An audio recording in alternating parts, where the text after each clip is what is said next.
وقضى ربك الا تعبدوا الا اياه وبالوالدين احسانا. صدر محترم حکم صاحبان, مشفق اساتذہ اکرام اور میرے دور دراز سے آئے ہوئے مہمانان خصوصی اور میرے سامنے بیٹھے ہوئے عزیز ساتھیوں, آج کے اس سالانہ پروگرام میں جس موضوع پر روشنی ڈالنا چاہتا ہوں وہ ہے حقوق والدین. اسلامی بھائیوں, کیا آپ بتلا سکتے ہیں کہ اللہ کے بعد دنیا کی وہ کون سی ہستی ہے جس کے احسانات ہم پر سب سے زیادہ ہے؟ جی ہاں, وہ ہمارے والدین ہیں جن کے ہمارے اوپر اس قدر احسانات ہیں کہ ہم کبھی بھی ان کے احسانات کا بدلہ نہیں چکا سکتے. اسی لیے قرآن مجید میں بہت سارے مقامات پر اللہ تعالیٰ نے اپنی عبادت کے ساتھ والدین کے ساتھ حسن سلوک کی تاکید کی ہے. 15واں پارہ میں سورہ بنی اسرائیل میں اللہ تعالیٰ فرماتا ہے وَقَضَىٰ رَبُّكَ أَلَّا تَعْبُدُوا إِلَّا إِيَّاهُ وَبِالْوَالِدَيْنِ إِحْسَانًا. تمہارا رب نے یہ فیصلہ کر دیا کہ صرف اسی کا عبادت کرو اور والدین کے ساتھ حسن سلوک کرو. پھر اللہ تعالیٰ نے والدین کا حقوق کا مزید وضاحت کرتے ہوئے فرمایا إِمَّا يَبْلُغَنَّ عِندَكَ الْكِبَرَ أَحَدُهُمَا أَوْ كِلَاهُمَا فَلَا تَقُل لَّهُمَا أُفٍّ وَلَا تَنْهَرْهُمَا وَقُل لَّهُمَا قَوْلًا كَرِيمًا. اگر والدین میں سے کوئی ایک یا دونوں بڑھاپے کو پہنچ جائے تو ان کو اف تک بھی نہ کہو, ان سے نرمی کے ساتھ بات کرو, ان کے لیے شفقت اور رحمت کے بازو پھیلا دو اور یہ دعا کرتے رہو اے میرے رب, جیسے ان دونوں نے مجھے بچپن میں پالا تو بھی ان پر رحم فرما. میرے بھائیوں, والدین کا مقام مرتبہ ہمارے شریعت اسلامیہ میں بہت زبردست بتلایا گیا ہے. ایک حدیث میں رسول اکرم صلی اللہ علیہ وسلم نے والد کے ناراضگی کو اللہ کے ناراضگی قرار دیا ہے.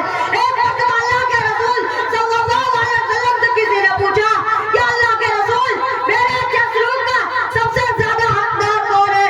تو آپ صلی اللہ علیہ وسلم نے فرمایا تمہاری ماں. اس نے پھر پوچھا پھر کون؟ آپ نے پھر فرمایا تمہاری ماں.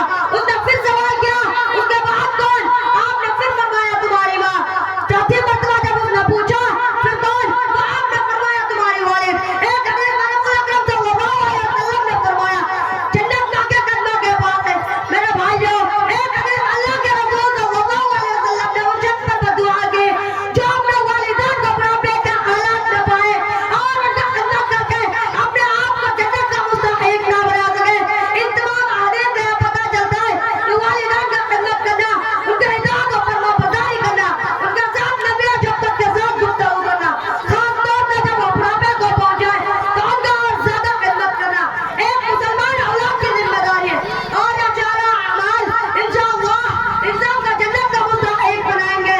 مگر یاد رہے, والدین اگر کوئی ایسا وقت ہے جو اللہ اور اس کے رسول کے فرمان کے خلاف ہو تو ان وقت ان کی بات نہیں مانی جائے گی.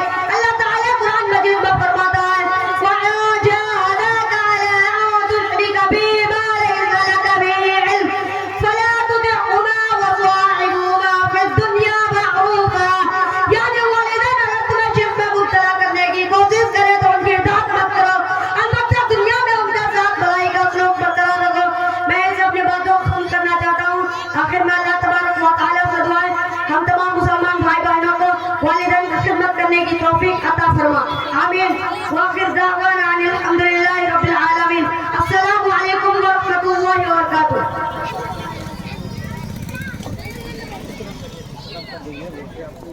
وعلیکم السلام.